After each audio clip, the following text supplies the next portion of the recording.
All right, everyone. There are a bunch of stories right now about Joe Biden's legacy. Joe Biden needs to do this and that and the other thing in order to salvage his legacy.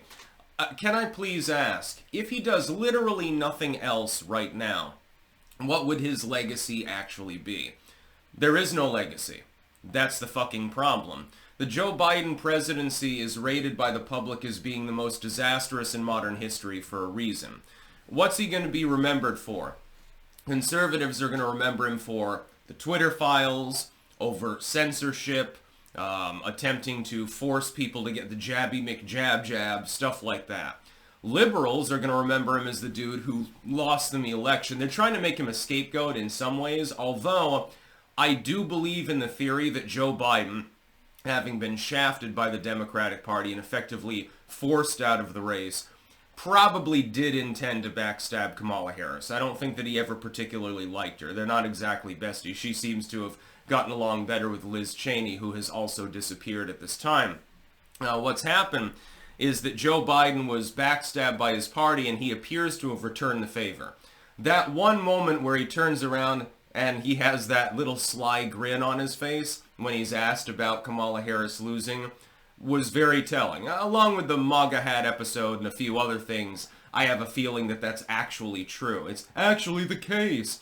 But Biden, other than that, I mean, liberals, conservatives chuckled about it and they think, oh, well, he did one good thing in his presidency. What else is he going to be known for? You reign over a lackluster economy.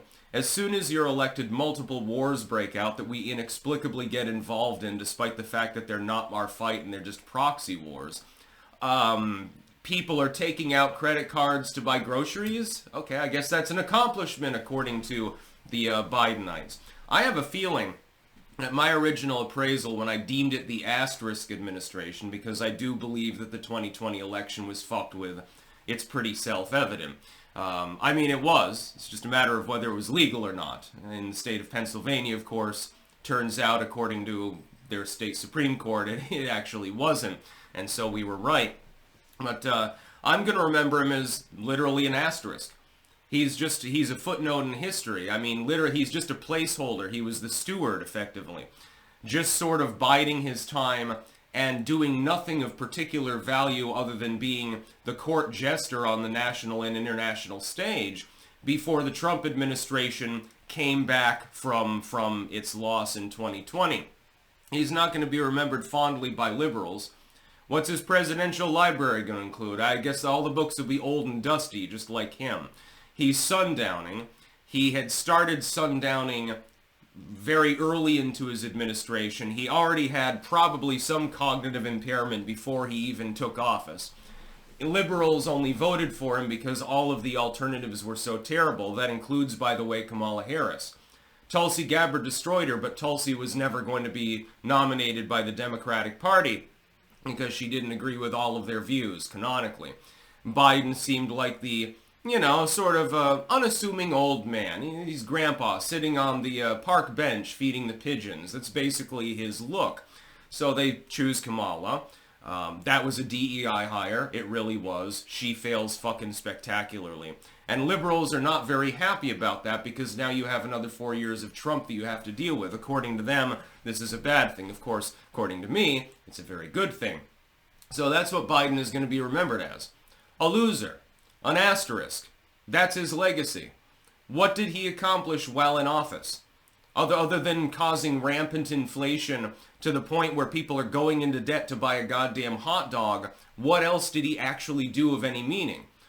Shovel-ready wasn't quite shovel-ready, admitted Obama. Biden's not willing to admit that his own fucking infrastructural programs fall into the same basic category. It's a waste of money.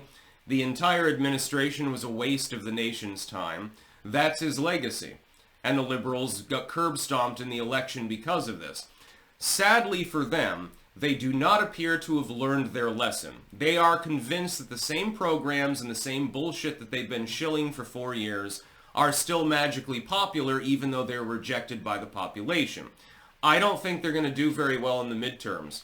If anything, the Republicans might be for the first time in, 20 years or something, the reigning party might actually manage to expand its House majority.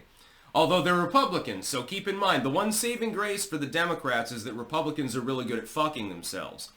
Hiring shitty candidates and fighting each other and doing stupid things like that, or they think that they have a mandate when they don't, or when they do have a mandate, they fumble.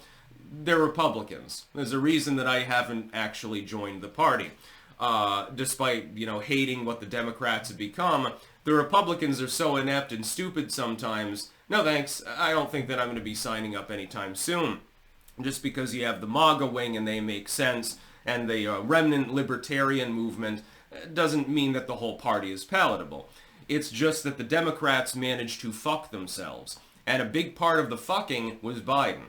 He'll also be remembered for the worst presidential debate in living memory.